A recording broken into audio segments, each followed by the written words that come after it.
Life Her Podcast. Hey girl, thank you for tuning in to Life Her Podcast. We are here to inspire you, lift you up, and let you know we see you in all of your love, strength, power, and courage.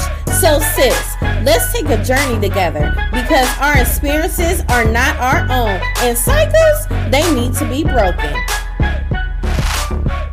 Hey ladies, welcome to Life Her Podcast. I am your host, Yvette Lloyd. I would like to discuss a few things about women being single mothers and things that they go through as far as raising their children on their own with fathers not being there, or they do have fathers and they don't help enough, just as far as like different responsibilities. I know myself being raised by a single mother. My mom has blood, sweat, and tears raising my brother and I, and it was a lot of times I never knew that my mom was struggling or anything because she always hid it, and it was just to the point she always kept going. And I remember one time I had found my mom's pay stubs, and I literally saw that my mom was making like $4.75 an hour, and then I didn't even know she was working part-time seasonal. She did like salt trucks and asphalt laying down, and she was working seasonal every now and then and just doing different things as far as providing for us. And it was a lot of times I never realized how much she saved money and how she did her money management as far as raising us and giving us the things that we need. And once I got older, I started living in a home where she actually bought her first home at. I started living there, and I realized that my mom had all these bills and she had 2 kids. So it like really blew my mind. So what I have today is I have our guest, and she is really amazing. I love her so much. And I would like to welcome Brandi Foster. She has Spa Parents Advancement, and she call it the Spa. Hey, Brandi. Hey. How you doing? I'm good. So tell us a little bit, what inspired you to start Spa? I started SPA, which is Single Parent Advancement, because, of course, obviously I was a single parent, and I was just trying to make ends meet. I was trying to, go back to school, get a career to where I would be able to basically afford to take care of my kids. So I went back to hygiene school. I went to school to be a hygienist, and I became a hygienist. And with that salary that I was making, let me back up, because originally I had my daughter and I got pregnant in high school. That's first. I got pregnant in high school, had my daughter, and then I started working as a dental assistant. And working as a dental assistant, you kind of know you don't make no money in that field, really. You know what I mean? You starting off at like $8 an hour, which means that I would not be able to take care of my child without depending on the system. Okay.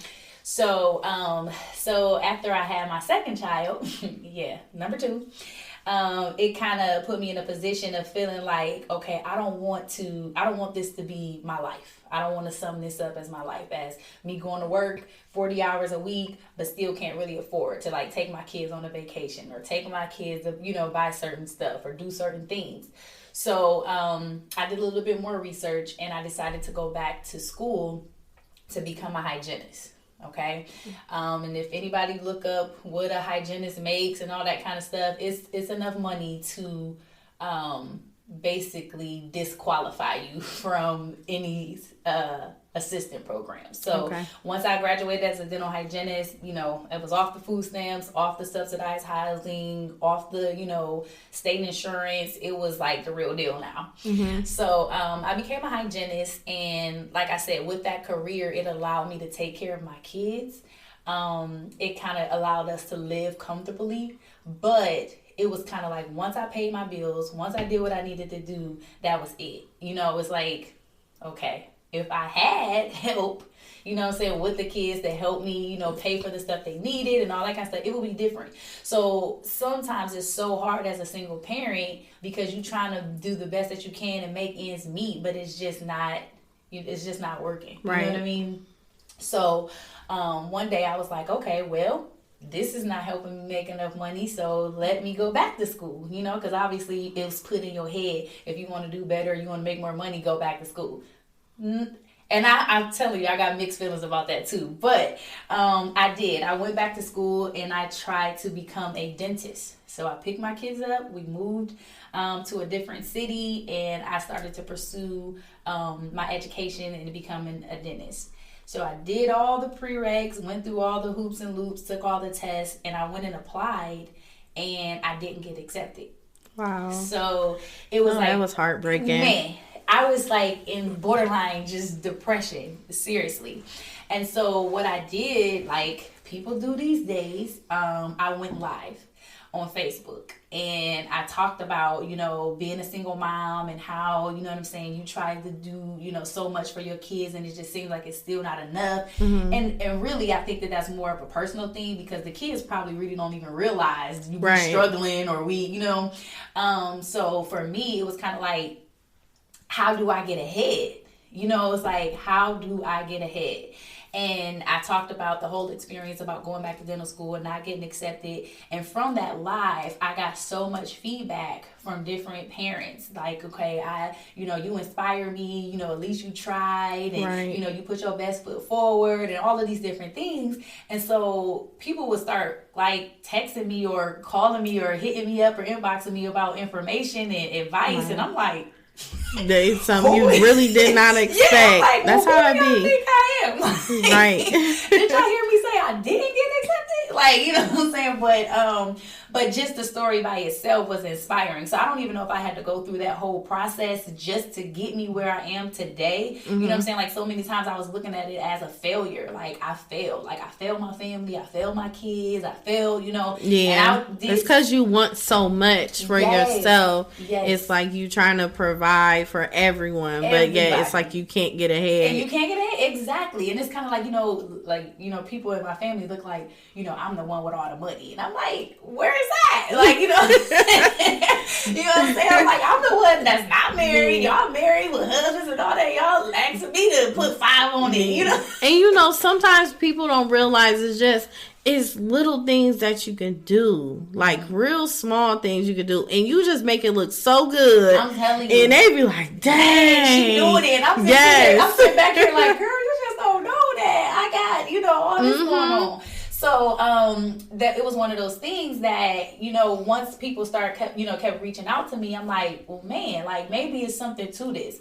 So that's what sparked me to go ahead and start Single Parent Advancement, to kind of like bring single parents together and help uplift them and motivate them and let them know that they can, you know what I'm saying, do something or do whatever they want to do if they put their mind to it. You know what I'm saying? Sometimes it starts as just a little push. Like, you can do this, girl. And then you thinking in your mind, dang, I can do that. Like, and sometimes people just are not aware of how to do stuff. So that's what Single Parent Advancement kind of does. So it is a year-long program. And it's broke up into 4 different categories. So the first one is financial literacy. The second one is self-awareness. The third one is career and education. And the last one is health and wellness. And I felt like these were the 4 pillars that us as single parents needed to kind of, you know what I'm saying, be who it is we want it to be. Like, for instance, financial literacy. I don't know about everybody else, but I didn't grow up around a table where my parents was talking about, you know, budgeting and how you save and, you know, getting your credit together and all this kind of stuff. We kind of just was thrown into the fire. Like, yeah, and a lot of people don't know that. And I've noticed, like, now today, credit is so important. And if I'm not mistaken, I believe they're checking your credit now for gas bill, electric bill, even getting a cell phone and different things. A lot of stuff is now starting to go on your credit even more because it provides you to have a future. And they will find anything to deter you and bring you back down to not go ahead. Exactly. And what we teach our parents, because most of the parents that come to our program is people who are like on the system, or getting some kind of assistance from the government, which is fine. I was there, I've been there and done it. I've been on everything possible, food stamps, check, housing, all of those different things. But I think that those programs are excellent because people need it sometimes, you know what I mean? But they don't teach individuals how to get off of that program. The goal is to get off of the services, to get yourself ahead. Exactly. I call it a stepping stone. Right. So I tell all my parents that come through my program, use it for whatever you can get out of it. You know what I'm saying? If you can live in your house and not pay any rent at that moment and get a utility check, use that opportunity to go back to school. You know what I'm saying? Mm-hmm. Or, build up a business that you always wanted to create, or, find different ways to kind of put yourself in a better position, because staying there in that system is not going to get you in a better position. Right. Because they're going to continue to stay in your business. They're going to continue, you know what I'm saying? Like, I literally know people that have turned down raises because they don't want to get off. You know what I'm saying? Yeah. That $1 is gonna kick you off food stamps, or that's gonna kick you. You know what I'm saying? Even that's gonna raise your rent. Yeah. So it's kind of like, why are you allowing them to dictate how you live? Right. You know what I'm saying? Like, you can't. So that's why it's so near and dear to me to help people get off of that system. It's okay. Use it for what it's worth, but it was not meant for you to stay there. You know what I mean? So.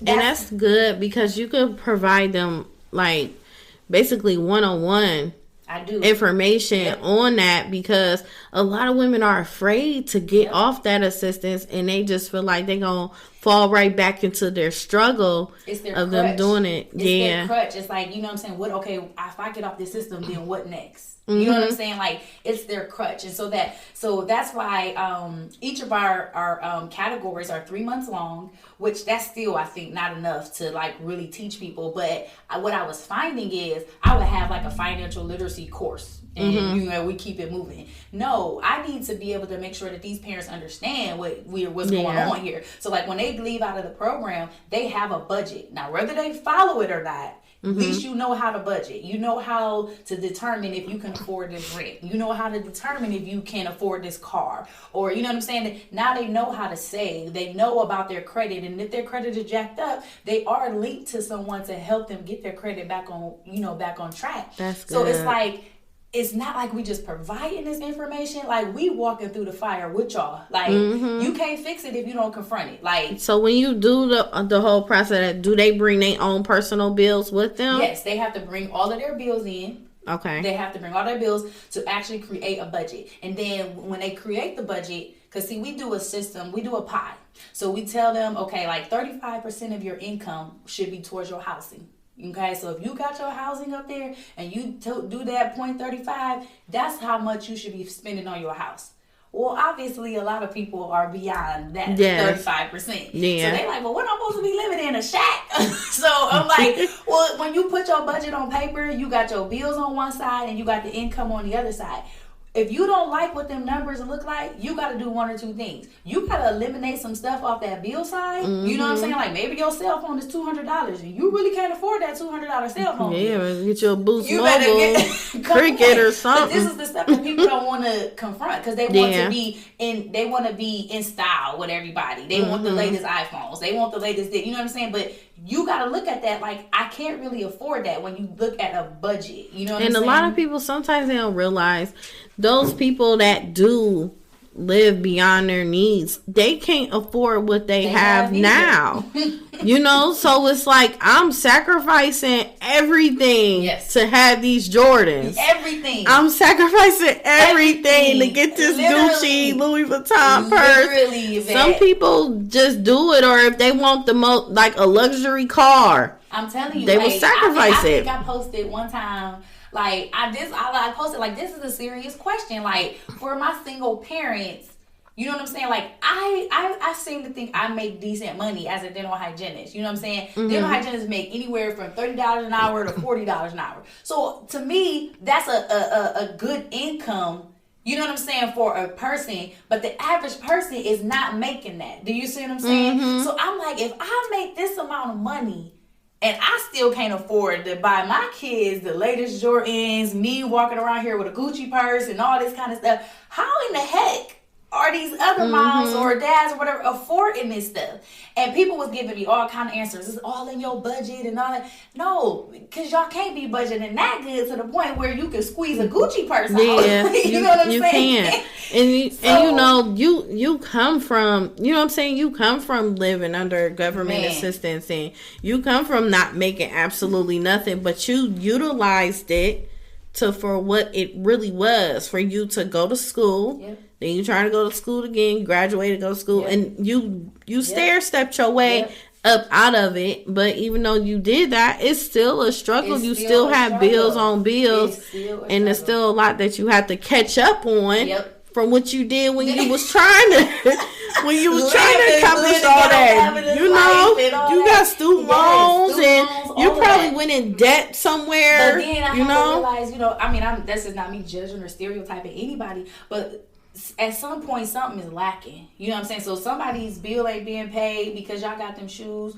or you putting something on your bills, or student loans is in default, or something like that. You know what I'm saying? Like something you have to be dropping the ball in. You know what I'm saying? I hate to be like judgmental about that, but it's kind of like you think about it like you have to be. Like something has to be lacking if you still able to keep up like that. And then a lot of people was on there like, oh, we got boosters and all that. Okay, that's a different story. Yeah, like people probably is, but people probably is getting off on them boosters, and I get that. But to live a financially independent life, it takes work. It's not gonna just happen overnight. Like when I have my face-to-face meetings with my single parents, they'll be like, well, I just need to make more money. And I'll be like, well, when you came in here, you thought I just had a magic wand. It was going to be like, ta-da, you making more money. You got to do something on that bill side. You got to let something go. Okay, I see you got nails down here. Can you really afford to get your nails done right now? Not trying to be funny, but can you afford that? You know what I'm saying? So if you don't want to eliminate nothing on the bill side, you got to do something to increase your income. Yeah, instead of getting gel nails and stuff, just get regular polish. Polish or something. You know what I'm saying? Like, you don't totally still have treating yourself, but at the same time, just lower your standard for that meantime. For that moment. Or you got to find an extra stream of revenue. Like, okay, you working your 9 to 5 and you like it. You don't want to go to school. You like it where you at. I'm not knocking that. But if this job is not allowing you to make the money that you're trying to afford over here on this bill side, what's your extra stream of revenue? Like, or it depends on what job you have. You can, you know what I'm saying, raise yourself up. Like, you could become a manager, move up, supervisor, or anything. Yeah, exactly. You can just move on up. So that's the kind of stuff that we get into when it comes to financial literacy, and then people have a better understanding, because some people really, Yvette, it's just they just not knowledgeable about it. You know what I'm saying? So that's what I'm trying to do is teach them. That's it. Because sometimes I think knowledge, teaching is the best tool. If you don't know better, you can't do better. And you good for it too, because you got a lot of patience. You're not judgmental, and you're loving and caring. Sometimes some people aren't teachable. No, and they come at them all crazy and everything. So I think it's really good that you're doing that, because you really doing it with passion and from the heart. It is. I mean, it's like I just feel like now that I know to do a little bit better, I want to teach somebody else to do it. Like, you know what I'm saying? Even in our self-awareness piece, that it is so many women out here that are hurting that it's ridiculous. Like, ridiculous. Yes, that's what inspired me to do this podcast, because it's like I'll be seeing it so much on social media. I'm like, dang, she hurting bad. Man. Or it's just women I know personally, and it's like, and they lose themselves. They don't know who they are. You can ask them, who are you? They be like, I mean, they be lost. They don't know. But if you ask them about somebody else, be like, who are they? They know the whole thing. Run the whole list down. Run it down. And I be like, wait a minute. So you can tell me about this other person, but you can't say nothing about you. Yeah, you can't tell me nothing about you. Yeah, and like that's a problem. We did a masking activity. in our self-awareness class. Because I mean, and this is not me, putting my parents on blast, because I absolutely love all my parents. But there was a couple parents in there, like, after financial literacy, I'm like, okay, well, our next session starts with self-awareness. And I'm like, well, what is self-awareness? Like, I don't need to be self-aware of nothing. And da-da-da-da-da. Okay, and I'm looking like, okay, you better be here. Because you don't even think that you have issues. You need to be here. Yeah. And so we did a masking activity where I literally bought each parent a mask. And they were able to write, I made it, I called it their social media life. Mm-hmm. And they had to write on the mask what they wanted the people to see. You know what I'm saying? Like, how do you want people to perceive you? And so they was writing all those things like intelligent and, vibrant and exciting and, all these everything different things. Sound good. Everything sound good. Mm-hmm. And so in the inside of the mask, the twist was the inside of the mask is you had to write those things that you didn't want people to see. The things that you were masking. That's deep.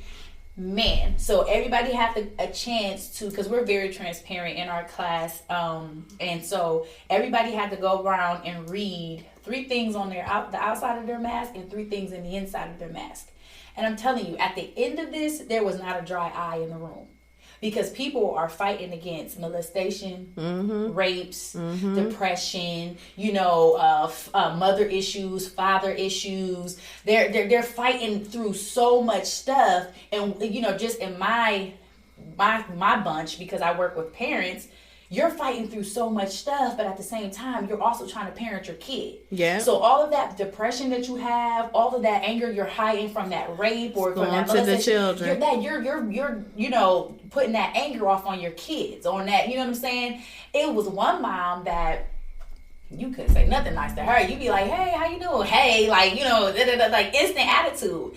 And when we got to the core of her issue, she didn't even realize it herself. But when we got to the core of her issue, she talked about how she wasn't raised with her mother. So, or by her mother. Her mother was on drugs, and she was basically like, I didn't have no mom, and da-da-da this, da-da-da. Okay, honey, so this is where your anger and bitterness is stemming from. And this is why you have to talk to your kids like that. It's like so aggressive and, you better be a man and you better do that. You know what I'm saying?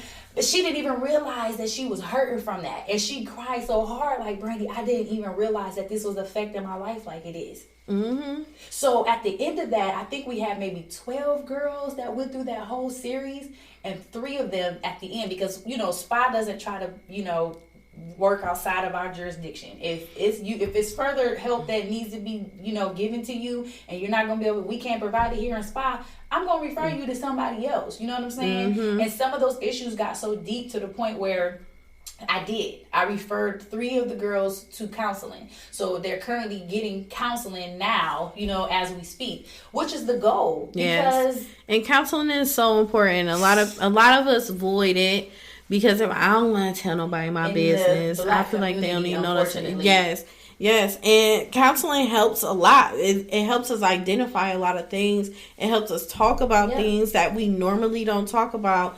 Like, and I noticed, like, so many women just bury stuff. Mm-hmm. Just bury it. Because then, we're taught to survive. Yeah. You know what I'm saying? You just have to survive. Mm-hmm. Like, we in a whole wilderness, a whole forest, and we just trying to survive to get through it. But yet, we're not blossoming. Mm-mm. Not at all. Not at all. We are not blossoming at all. Some of the parents in my class. And, they got, issues that stems from the baby's father or their kids' fathers, not getting the help they need and want to argue and back and forth with them and all that kind of stuff. So it's just so much stuff that's put on top of the parent. You got to think about it. When you're a single parent and you're not getting the adequate help from that other parent, you got bills that you're responsible for. Every time school come around, you got school clothes, school supplies. You got to make sure that they okay health-wise. When they sick, you taking off work because you got to be with, be with them. Something happen in school, get suspended. You got to be, you know what I'm saying? Like, it's so much on the parent. You got to come home. You got to cook. You got to clean. You got to do homework. It's so much on that one person. That one person should not be doing a 2-person job. You know what I'm saying? Yeah. It's so much on them. And so that's why they feel like, I'm a single parent. It's just the way it is. And I just got to do what I got to do and to make it till tomorrow. You know what I'm saying? Yes. It's just, it can be tough. Yeah. It scared me for years. That's why I don't got no kids right now. I'm sure every single parent did not wake up that morning like, yeah, this is my day to be a single parent. Like, they didn't expect. Because when they was with that man, the love was there. The good times was there and everything. And I even noticed it, like, with me having a daycare and stuff.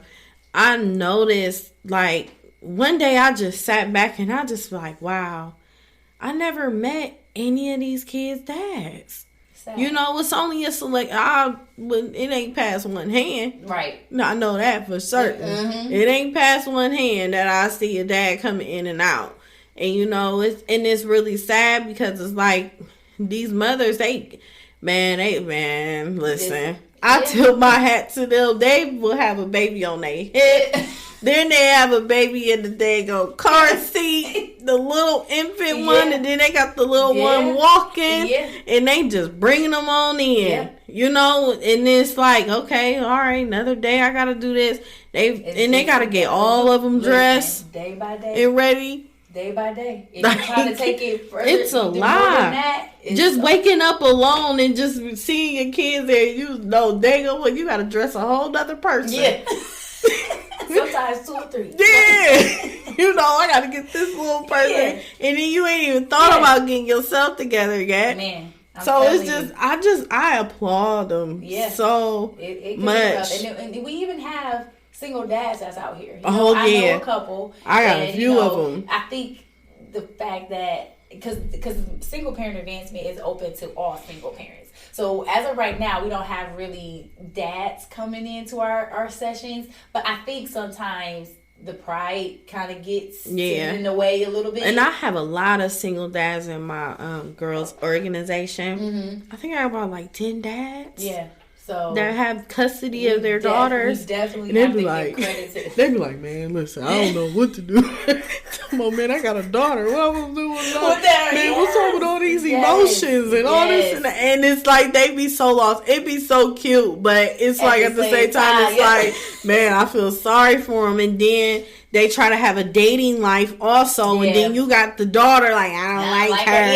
I don't know why you let her. She get up, and it's like I gotta tell them, like, you give this woman a chance. She may be like just a real cool person. You're not giving her a chance. But even when you saying that, it's so many aspects to that. Yes, it is. You know what I mean? Like, because I don't know whatever reason, the mother may not be present, but that daughter probably still haven't healed from that piece. Yeah, and what I'm saying? And now you trying to incorporate this other girl, and I don't know nothing about her. She not my mom, and she not. You know what I'm saying? Like, she can't tell me what that does. Yes. So it's just like so many different aspects to this single life that it don't make any sense, because it's the same way with single moms. You get the men running in and all that. It's just crazy. Mm-hmm. So as single parent advancement, I just try my best to kind of give our single parents what we need.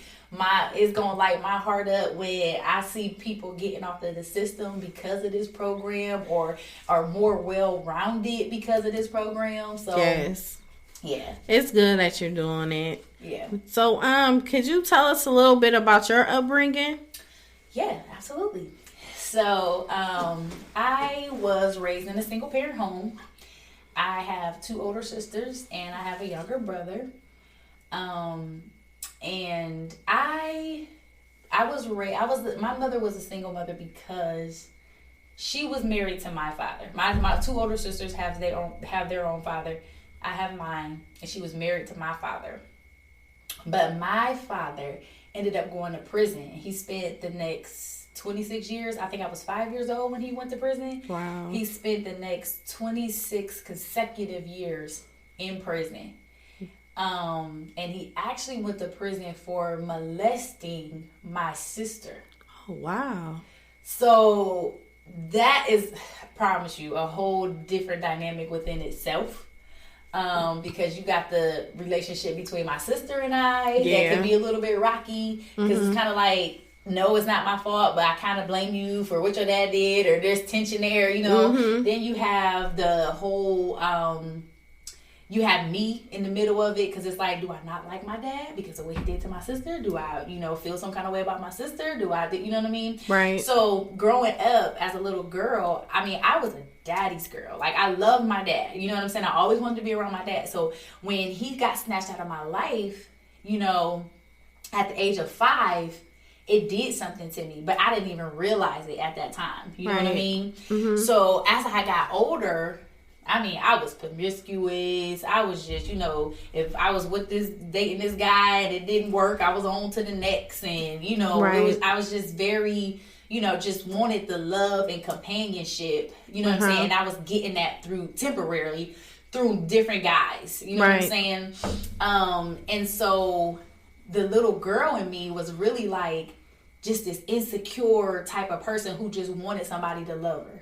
Mm-hmm. You know what I mean? Yes. And so because I just wanted somebody to love me, anything that looked like love, I went for it. You know what I'm saying? I didn't know what love was. So it was just kind of like, oh, if this guy tell me he loved me and, he want to hug on me and, he want to kiss on me. So it feel good. It's the right thing. So he got to be loving me, right? This got to be love, Because I don't think I never knew.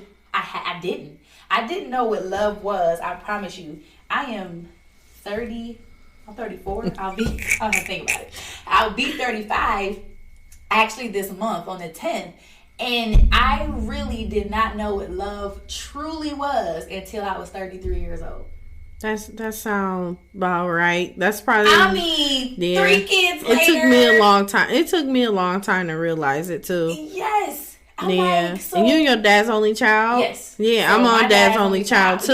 Yeah. And it's like, yeah. What do it feel like? Because, I done run into some, woo.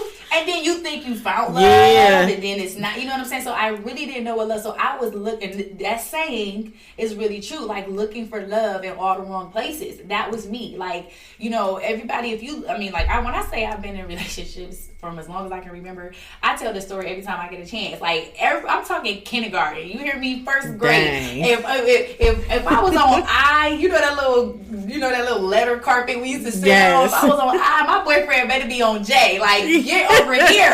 Like you is my boyfriend. Like but that was I can laugh at that now, but that was my reality. Mm-hmm. Like I always felt like I had to have a boyfriend. So every time I turned around I was in and out of relationship. So people on the outside looking in probably was like, oh, she a hoe. Like, she being fast. Yeah, like that's that fast little girl over there. There she go again. That was me. Instead of figuring out the root on why you are like that. And that's a lot of people's problem. They always want to judge the situation. I'm telling you, I so much stuff I could say about this stuff. That I'm in now that I'm in church and have found Jesus and all that kind of stuff. It's like he allows me to see right through people's hurt. Like even if I go to judge in my mind, he be checking me like, don't even judge that person because it's some underlying issues there. Like you know what I'm saying? Like he allowed me to see that now, so where I look at people so differently. I'm just looking at people like, oh my gosh, baby girl, you is hurting. You know what I'm saying? You hurting and you don't even realize your hurt. No, you know what I'm saying? So I totally look at stuff, in a different perspective now. When people, try to comfort me or people try to, do different things, I gotta look at it like that ain't even them for real. Mm-hmm. That's how I gotta look at it too. You know what I'm saying? Like it's not even them. So it's just like. That was that little girl in me, like just looking for love, looking for companionship, and I was doing whatever to try to find it. You know what I'm saying? And I think it took for me to have my son until I really realized that I had an issue. Wow. You know what I'm saying? Like, and I say that because I got pregnant with my son. You got to understand, I had, given my life to Christ and, all of these different things. I was going hard for God, and I was a youth leader at my church, and, I'm teaching, the kids what to do and what not to do.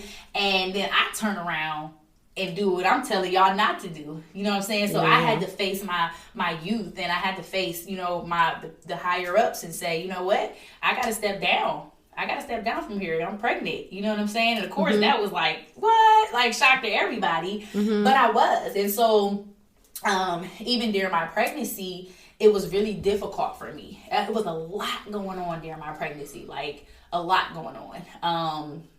One point in time, my two older girls, they have the same father, and he was like suing me for custody of them, and and then I was trying to move to Columbus and start my career as a dentist by going to dental school. Mm-hmm. So I had that going on, and so one day it was just kind of like I sat in my room and I'm like, God, how did I get here? Like, you know what I'm saying? Like, I go to church, you know what I'm saying, 1, 2, 3 times a week, and I pray to you, I read your word, I do all of these things. Like, how was I still able to sin against you to this capacity? Some of us don't realize God give us things to learn a lesson. Oh, yes. And then, like, through those lessons of us learning them, we can help the next woman and let her know, like, sis, look, I went through that. Yep. I struggled through this and that. It's like sometimes some women have to receive what's given to them. Yep. And it's to the point, we're not trying to put you down. We're not trying to tell you what to do. We're not trying to make you on the fence and not want to listen. It's like, really, I went through this, or I know someone that went through it, and I'm just trying to help you get through it in an easy route. And to say that simple is, I believe sometimes a lot of what we go through is not for us. It's for somebody else. Yes. And when I say that, I mean, like, when I went through that custody battle and I did all of this and did all of that, I didn't know that years later I was going to be needing to use that story to help somebody else get through their custody battle. Mm-hmm. Like, you know what I'm saying? Like, oh, I know I went through this, and this, and this is what you do. And this is what you do. You know what I'm saying? Like, I used that opportunity to educate somebody. But when I was going through it, you couldn't tell me nothing. Like, it was like, when you know you've been a good parent to the best of your ability, and somebody try to come and challenge that, and when you go through the court system, it's not that easy. It's not like you could just be like, judge, he lying, and judge be like, okay, then take your kids home, keep it moving. You gotta prove that stuff that is not accurate. So for me to have to go through that 1.5 years of a custody battle with my kids, knowing the accusations that were against me were totally false, was like hell. You know what I'm saying? Like, it was like hell to me. And I thought, on the first day, I'll never forget this. On the first court date, we went into the courtroom, and I'm thinking it's going to be simple. Look, judge, he lying, and I live in Columbus, he in Akron. I need you to just come on, give me my kids back, and we going to keep it moving. And when he granted for my kids to stay in Akron with the father, it's like my life left my body, literally. Mm-hmm. So I'm walking out the courtroom, and mind you, none of my family and friends are there at the time, because I'm thinking this is going to be a quick little in and out. All I got is my attorney. And all of his family is there. And when they come out the courtroom, he telling them, like, yeah, I got the kids. And they screaming and shouting, like, yeah, da, da, da, da, da. And it's nobody but me walking to that elevator. It made you feel empty. Man, I got to that elevator, and I literally fell to the ground. My attorney picked me up, and she said, you got to get strong in this. She said, I know you hear all the cheering and all that going on. She said, baby girl, but this is a boxing match. And she said, you just lost the first round, but it's still some more rounds to go. That's good. So you had her. It was like heaven sent. At least you had somebody, you know. And that's exactly what I needed to hear at that moment, because I thought all was lost. You know what I'm saying? Like, this was crazy. I ain't never had no custody battle like this. But my point is, I would have to go through that so that I can help somebody else make it through that. Right. You know what I'm saying? So that was kind of like that thing for me. But back to my whole, realizing where my hurt stemmed from is when I got pregnant with my son. And I kind of, like, that day, I just sat in my room, and I was just like so depressed at this time that I literally just laid on my floor, like in the fetal position, like crying, like, God, how did I end up here? Because at this point, the dad don't want nothing to do with me. He don't want nothing to do with the baby. He don't want, you know what I'm saying? Like, This is hurtful. You know what I'm saying? And so God said, I need you to write down everybody that you have slept with. Wow. When I wrote these names down, it was like, damn, I'm a hoe. Like, that's how I felt in my body. Like, And I was like, God, what is going on? Like, I gave my life to you, but why is this still something that I struggle with? And he was like, it's because you're looking for love through people and you're not accepting it through me. You know what I'm saying? And so at that moment, he was like, the day, because I remember this day too. I went to visit my father in prison for the first time. I hadn't seen him in years. He went to prison and I hadn't seen him for years. Finally, my grandmother comes and takes me to go visit him. How old were you then? At this point, I'm like 7, 8. Okay. And so I'm so excited. I'm going to see my dad, all the, you know. And so I went to see my father. And of course, it was different, but I didn't care. It was my dad. You know what I'm saying? Like, you sitting across at that, you know, he's sitting on this side, you sitting on this side. We talking, laughing, eating snacks and all that kind of stuff. But when that buzzard sound, that I didn't know what it meant at the time, but that sound represented the inmates having to go back and the visitors having to leave. So that buzzer don't mean nothing to me. I'm with my dad. I'm living my best life right now. You know what I mean? So once I realized that meant that he had to go back and I had to leave, just crushed my whole world. Like, when I say I had a fit in that visiting room, like crying, pushing chairs, holding on to walls, because I want my father. I know that hurt him too. Oh, he was in tears. Like, I saw him because he was like still behind that. He was going behind the door, but it was a window. He is in tears. And so, like, I'm just crying, having a fit. My grandma and them get me out, get me in the car, and all I remember is just crying myself to sleep, like in her backseat. Like, literally crying myself to sleep. And when I got home, I got to my mom. My grandmother told her what happened. And at that time, my mom had to make the decision not to allow me to go back, because it sent me into a depression at 7, 8 years old. I wasn't eating. I wasn't talking. I wasn't, you know what I'm saying, doing all those things. And so God had to bring that, I'm telling you, as a 7 and 8 year old, he had to bring that back to my remembrance and say, this is where you got wounded. From that point on, after your father was taken out of your life like that, oh, you looking for that love from any and everybody now. So when did you find out about what your father did to your sister? How old were you? I found out about what my father did when I was a teenager. Okay. How did you feel when you found it out? When I found out, I was so torn, because this was still a man that at this point, I know him to be my everything. Right. You know what I'm saying? Like, y'all let me all this time grow up from a kid to now I'm a teenager and tell me some stuff like this, which I know that they was just shielding me from it because I didn't really know about it back then. But it was like so hurtful. So now it's like, how do I think I was more confused and torn than anything. Did you ever confront him about it? So that is how, once I got through God, you know, letting me know that that's where I got hurt and that's where I got wounded and that's kind of where I got stuck, just looking for love in all the wrong places. I knew that I had to confront this issue. And so I had to go to prison and I had to have that conversation with him, that difficult conversation with him.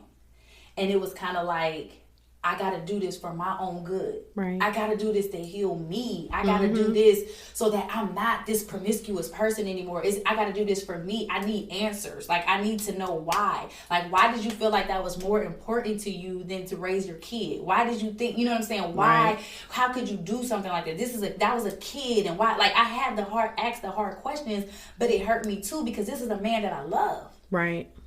You see what I'm saying? So and it was a very, very, very emotional conversation that took place. You know what I'm saying? So push come to shove, it happened to him when he was a kid.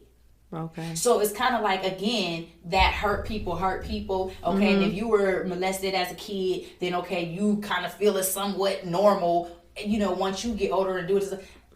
I don't know what goes on people's mind or their psyche when they've been molested. So I can't judge it. You know what I'm saying? But in my mind, it's still like, you still a grown ass man. Like, you had to know that was wrong. Like, I understand it happened to you, but at the end of the day, you knew that was wrong. See, that's what goes on in a lot of homes.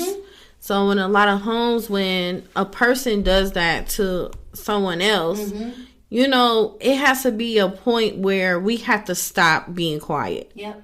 We have to stop keeping it in the family, or we got to stop not believing them that it happened to them. Yep. We just got to stop a lot of things to the point we need to get that person help. Yep. We need to seek a psychologist to have them speak to them. We need to put that person behind bars for doing that, because they'll do it to the next person. We need to start a healing cycle for that individual, so they won't turn into what they were trying to be defined of. Yep. Yeah. And that's what it was. It was kind of like my grandmother and them knew it, and they just put it under the rug. Just sweep it right up underneath the rug, fix that rug nice and neat. Never got them help, never got them anything. You know what I'm saying? So it's like, I can't fault you because it happened to you and you never got the proper help. But at the same time, it's kind of like in your mind, you had to know that was wrong. Right from wrong. You know what I'm saying? So right now, it's just, that's what I had to do to get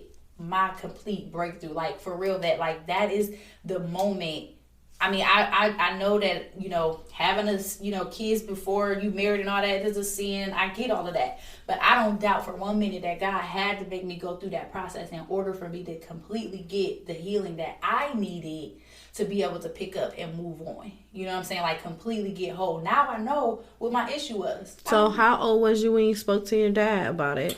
I was pregnant with my son, and my son is 6, so... when you do the math, okay, 28, something like that. Okay. So I was good and grown. So I carried this issue all this time and didn't realize it. And so I was still pregnant with my son when I went to go visit my dad and had to just get it out.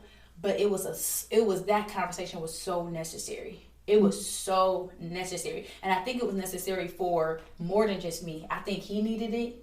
At the time I brought my aunt and my cousin along with me. I think they needed to hear it. It's just, this was the beginning of pulling that rug up. Like, this was the beginning. Because, like, my aunt who I brought was his sister. And so she was kind of like, oh, okay, you about to tell it all. Like, you know what I'm saying? But it was the beginning of everybody starting their healing process. Right.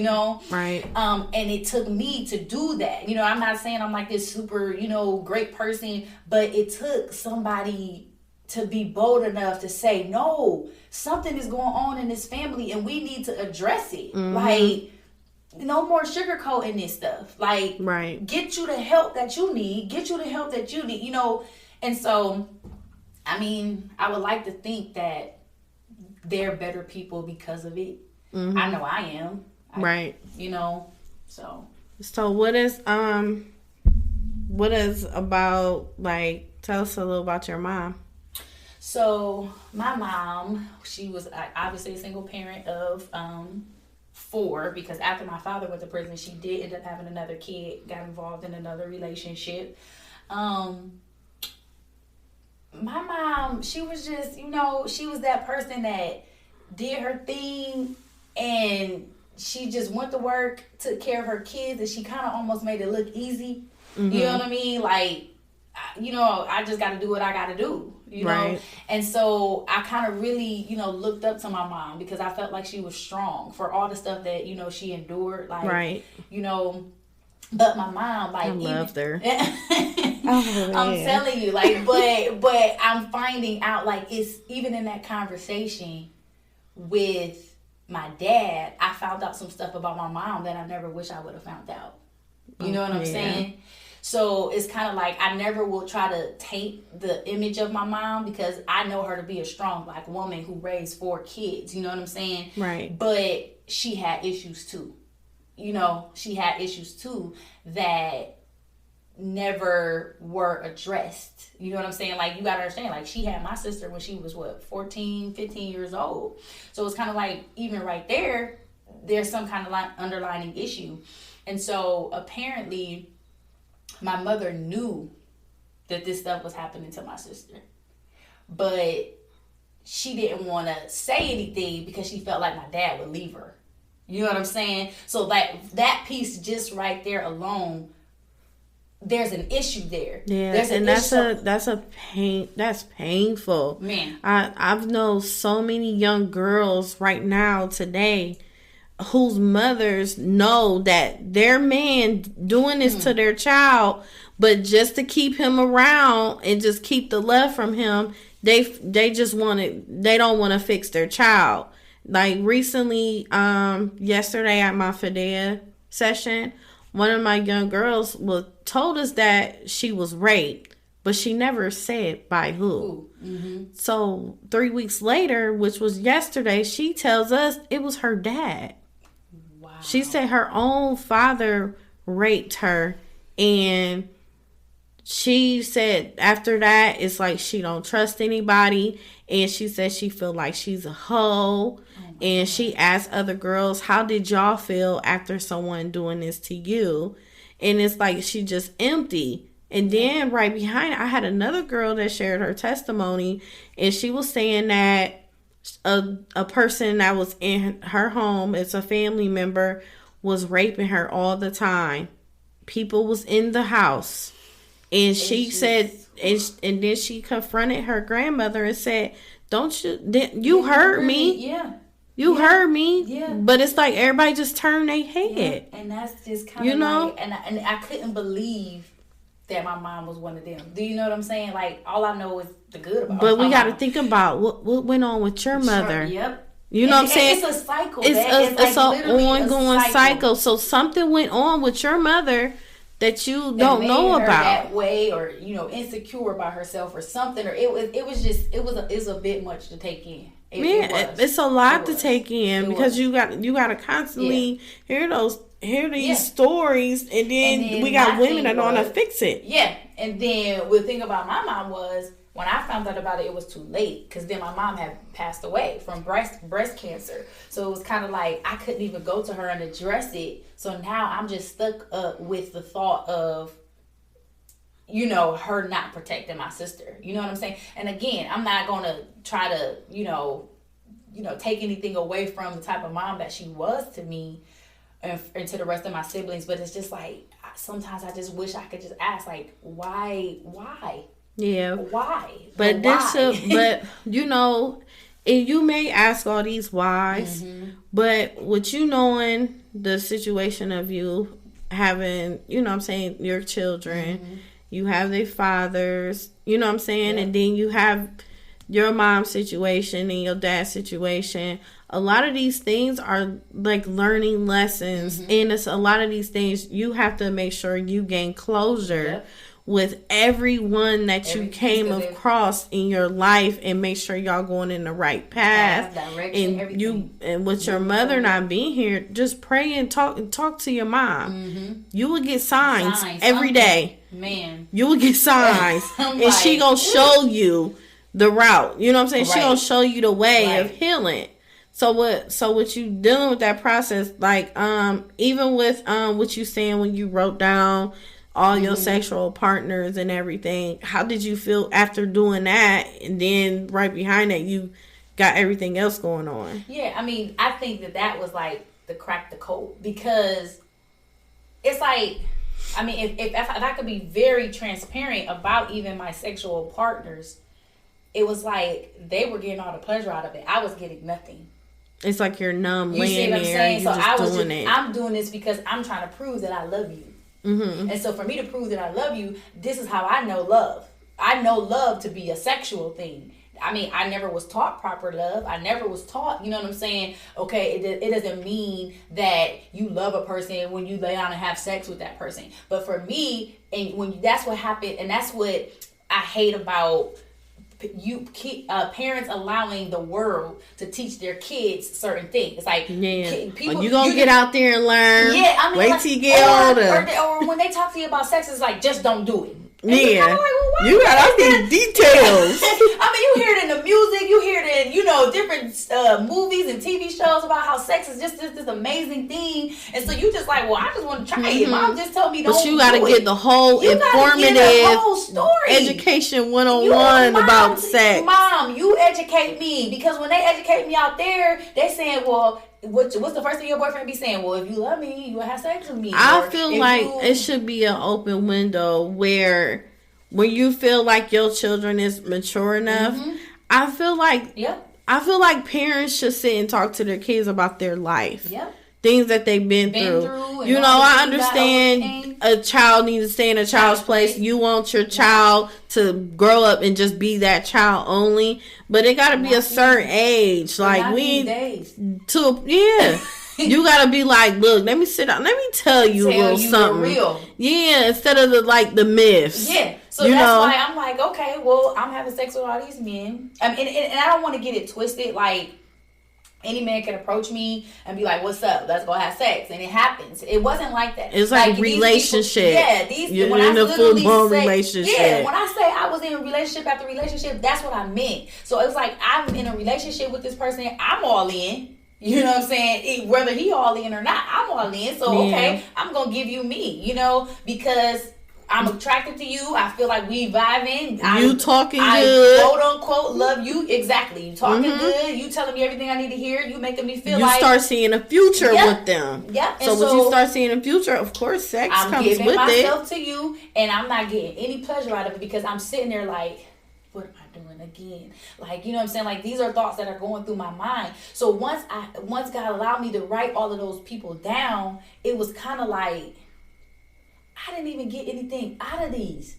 Like, so now that's how I know it's like an issue. Because, you know what I'm saying? Some people are just addicted to sex. Like, they like sex. Because once you have sex, then you know, all those emotions, and you reach the moon and come back down. Okay, great. Like, there it was. Yeah, but it's that. You're not getting anything out of it. It's that soul tie. I'm like. It's that soul tie. And then other people don't understand those spirits. Yes, that you can and you don't know. To. Yeah, and you don't know. Just like you finding out things about other people in your family, you don't know the things that person going on because they buried it too. So all that now spirit going, now you got about you don't even know what's going on. You like, shoot, why am I feeling this? Yes, and you don't know it's from the person you laying down with. You know, so serious, and you just picking it up, and you just like, shoot, and then you start feeling emotional. Right. Like, okay, I'm tripping. I don't want to be here no more. So, like, you just start feeling all kind of ways. And so and that was something that like God had to. I was like, okay, God. So I'm not liking, I'm not sleeping with all these people because the sex is just so amazing. It's making me hit the roof, and I'm coming back down. I'm like, yes,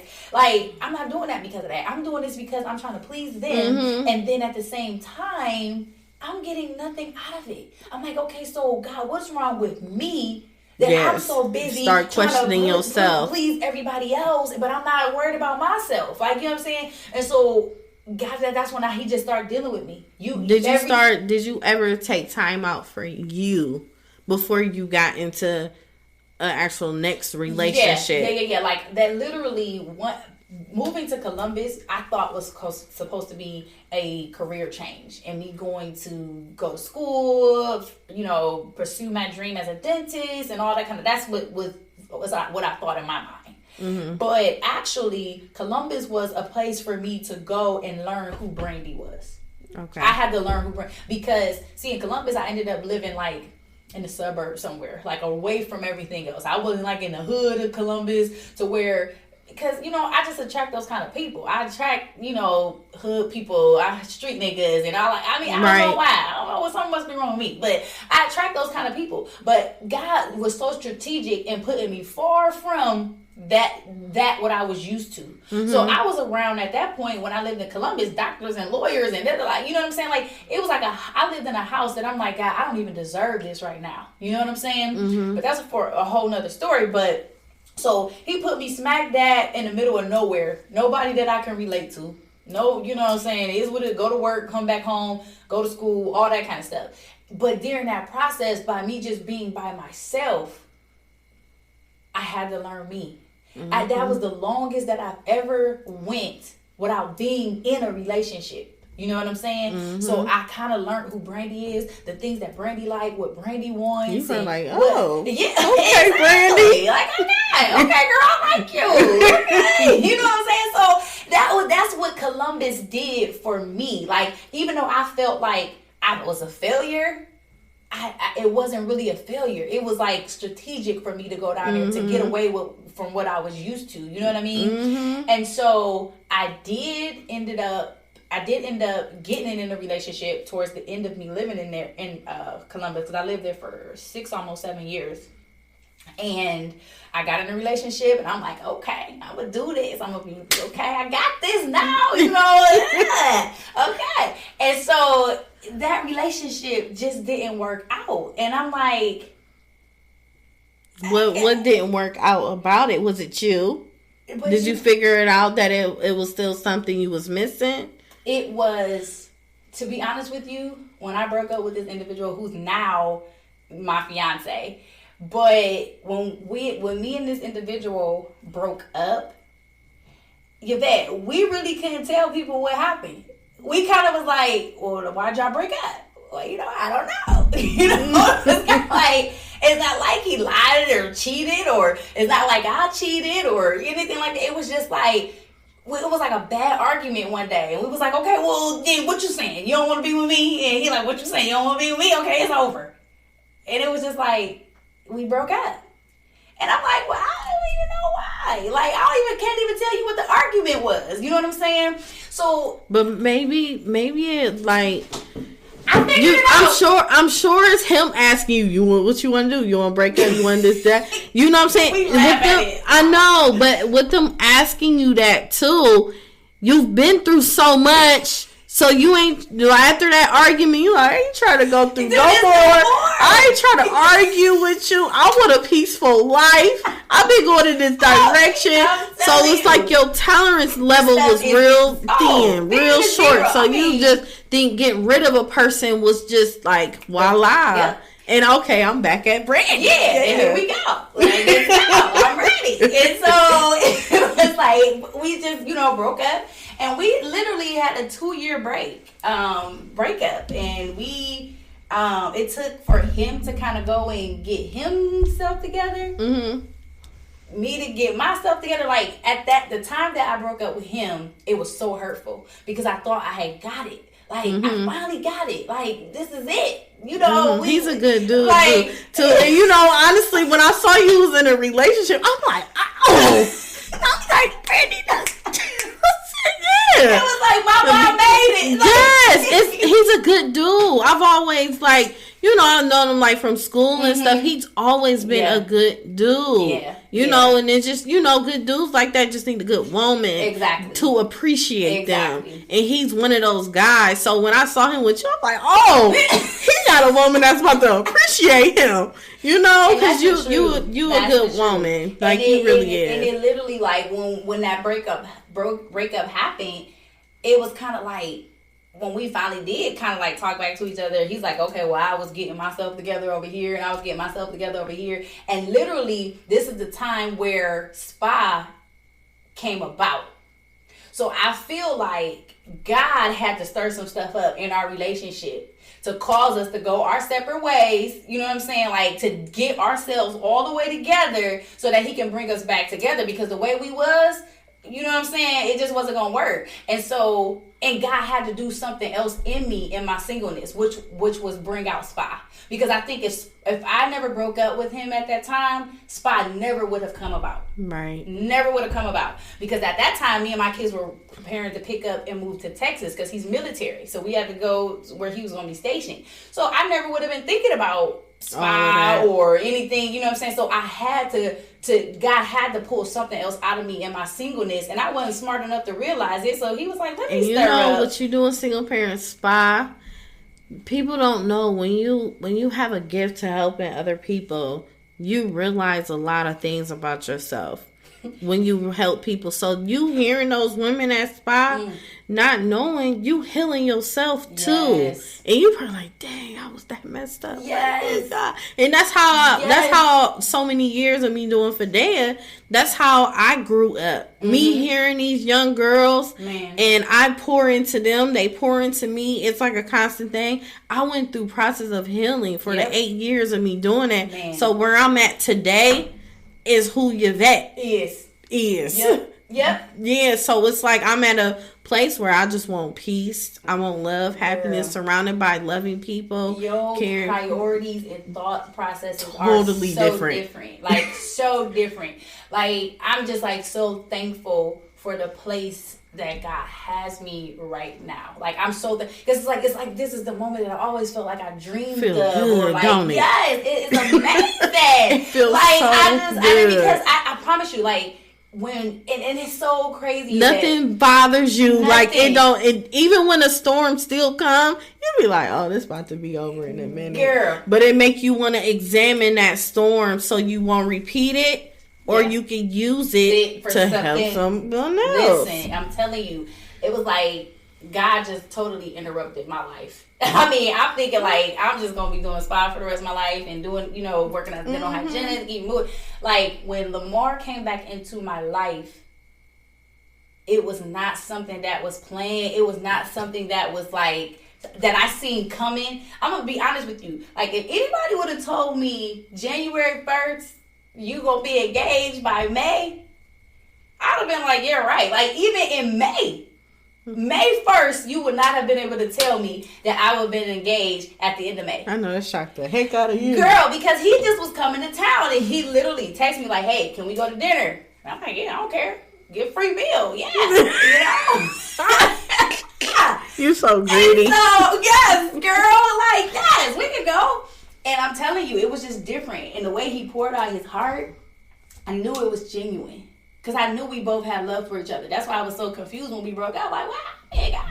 Like, what happened? And I knew that the love between us was so genuine. And so in May, he was just like, listen, if you agree to be back with me, I will marry you tomorrow. Okay, Lamar. And I'm like, oh, really? Like, you know what I'm saying? But that's kind of like how, like, so when I posted, like, I'm engaged, people was like, well, I didn't even know you was in a relationship. What happened? So I was like, yeah, about that. It's happening. So it was like, it just was right. It just felt so right. Like, nobody over my head, like, in my ear, or girl, he this and that, and this and that. Like, I'm like, no, this is a decision that we gonna make. Yes, without having other people involved. That's exactly what I did. Oh gosh, it was like he was like, we did that. Like, cause I think last time in our relationship we had so many people involved. Like, yeah, you can't. You just gotta learn your love with your loved one. Man. Especially when he's a peaceful, godly man too. You gotta, what I'm saying, to create y'all's own path and make y'all's decisions, and it'll go so smooth. And that's all it is to it. He said, and communication. Ain't nobody in this marriage but me and you. Yep. So everything else is, we thank y'all for your opinions, but we don't really need them. Like, we got to do what we have to do. And I'm not, don't get it twisted, like I'm the type of person that nobody can say anything to me. Or like, you don't need mentors. Or you don't need people to talk to. You could talk to other married people. Exactly. Other married people that, been through things and will tell you. I like the old school ones. The ones that been married for about 40 years. You got 40 years under your belt. You can tell me something. But when you been married only 3, like, you can't. Yeah, I like the old school ones, or the ones that's been married before, and they tell you about their mistakes and how they led to them getting divorced, Yeah. So I think communication is everything. That's what me and my husband is big on. We don't go to bed mad at each other. We just chill and just talk it out and everything. Like, why you feel this way, babe? Or why you know what I'm saying? Like, and sometimes you gonna have to accept some hard truths about yourself too. Oh God, yeah. You know what I'm saying? Checkmate. I mean, it was some conversations that at the end of it, my face was on the floor. I'm like, let me pick it up, because he just made me get my whole life. Like, read your rights. And it's like you gotta do that, but it's how you talk to people too, Yeah. And some people don't know how to communicate with you and just be disrespectful with it. But if you hear it in a respectful way of knowing they trying to help you get through that, like, look, you be doing this and that's not cool. You need to fix this and that, and that's what me and my husband do. He be checking me full-fledged. Right. And I sometimes I ain't even gonna lie. Sometimes I be getting so mad, like, and I just be so upset. But then when I just walk away, if you said think about it, you be like, I was tripping. You be going back in there like, I mean, babe, you He be like, what you say? I said you might have been right. You right. I'm a cook. I'm a queen.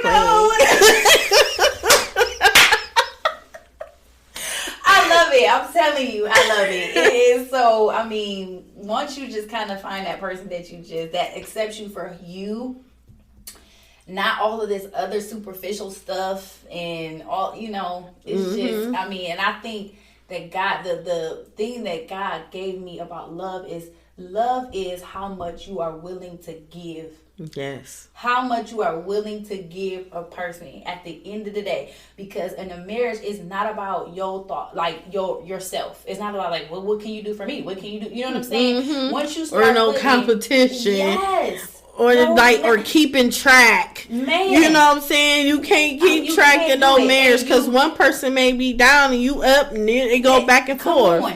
It go back and forth. So it's like you cannot go into a marriage with conditions or expectations, because every time you put an expectation on something, if that expectation is not met, then you mad, or I don't love you no more then, or you know what I'm saying, or you put that condition. I love you as long as you're doing X, Y, and Z. Yeah, and some people don't know the way, girl. You know what I'm saying? Some of us don't know the way of a direction on which way to go. Like, okay, I never experienced this situation that we doing right now. So let's help each other get through this. Yep. Guide me, because obviously you have some experience. Yes. So like, just help me and it's with okay it. to have, like, there's going to be some stuff that he's strong in that I may be a little bit weaker in. There's some stuff that I may be strong in that he may be weak in. Yes. So that's kind of how we got to, that's normal. Interact with each other. Like, I'm not going to put you down because, you ain't on my level when it comes to this, or I'm not on your level. You can't put people down. Like, if you love that person, you're going to help them get to that level or help balance them out at the end of the day. So, and that's good. Y'all went through that healing process. So what is a message that you can give single mothers today? What is something real good and positive to keep them motivated and uplifted?